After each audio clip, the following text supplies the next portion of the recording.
in general, when we're at this moment in time where in our minds we say to ourselves, okay, what's next? Can everybody put yourself in that moment where you could literally pick 37 different things to do?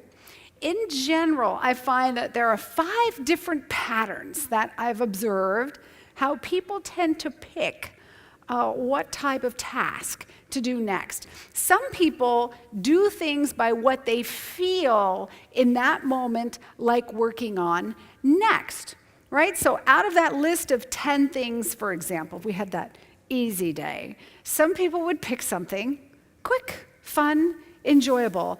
The big question is why? Why would you pick something on your list that's quick, that's fun, that you can just knock off? Why do you do that? Yeah, so you can check it off, right? Doesn't it feel good to check things off? Psychologists tell us that we actually get a squirt of dopamine in our brains when we check something off the list. It's like having a party in your brain, woo, right? When you check something off, you're like, oh yeah, right? And you just feel that accomplishment. Remember, because we said work is never done. I know some people who like to check things off so much that if they do something and it's not on their list, they'll write it down just so they can check it off, because it just feels so good.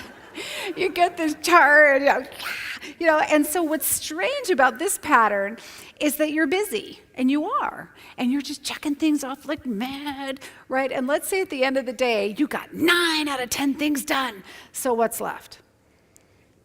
The hardest one, right? The most valuable one, the one that you know, bless you, that you should have done, that you've been putting off for how long, right? And do you feel great about your day, or do you just feel a little vaguely dissatisfied? And you're like, I did it again, right? Emotions, for the most part, are not really good judges of what we should actually select in the moment. Some people do things in the order in which tasks appear, right? In accounting, they call this FIFO. You've heard this term? First in, first out, first in, first out, right? So someone walks in your office, you handle that, you get an email, you handle that, you get a text, you handle that, you get a call, you handle that, right? And at the end of the day, people who have this pattern get this sneaking suspicion. They go, I didn't get anything done, right? You feel like you had this list, and then all you did was just add a whole bunch of other stuff to the bottom of the list. And if we don't do things proactively in the order in which they need to be done, who else figures out our day for us? Everybody else. Aren't other people really good at figuring out your day for you? No? Some people do things based on who's screaming the loudest. I love this clip art of Screaming Baby, we call that. Sometimes as babies, they learn that all you have to do is hold your breath, right? Throw yourself on the ground, scream really loudly, and stomp your feet, and people pay attention to you, right? And now they're all grown up, and they're at work. And they figured out that, hey, it still works. All I have to do is have a little hissy fit. And what's the expression? The squeaky wheel.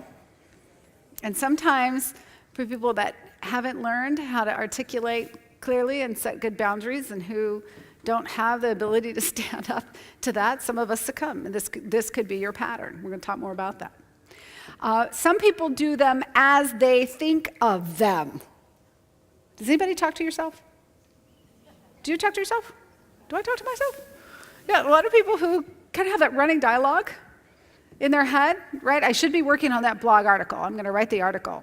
And all of a sudden my brain goes, hey, did you remember to call Karen about that meeting? You go, ooh, I don't want to what?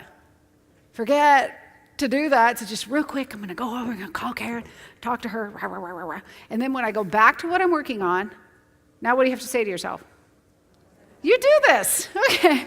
Where was I? What was I doing? Oh, yeah, I was working on the article. You try again, and your brain goes, hey, did you remember to send back that contract? And then you go, ooh, geez, I want to forget to do that. So you go, do some of you do this all day long?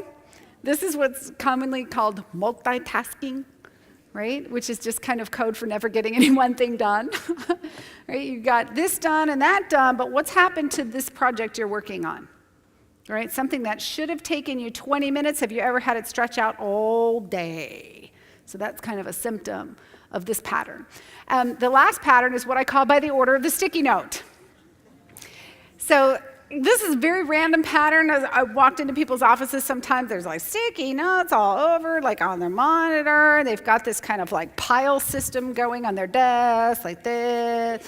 And like paper in the upper right-hand corner means something different than the lower left-hand corner if it's angled, right? I mean, I've seen all kinds of different ways that people are trying to remember what to do, or they'll just go, oh, there's that business card, forgot to do that, or oh, here's this piece, forgot to do that, right? So it just feels kind of like a very default or scattered type of choice. Does everybody identify with one of these 5?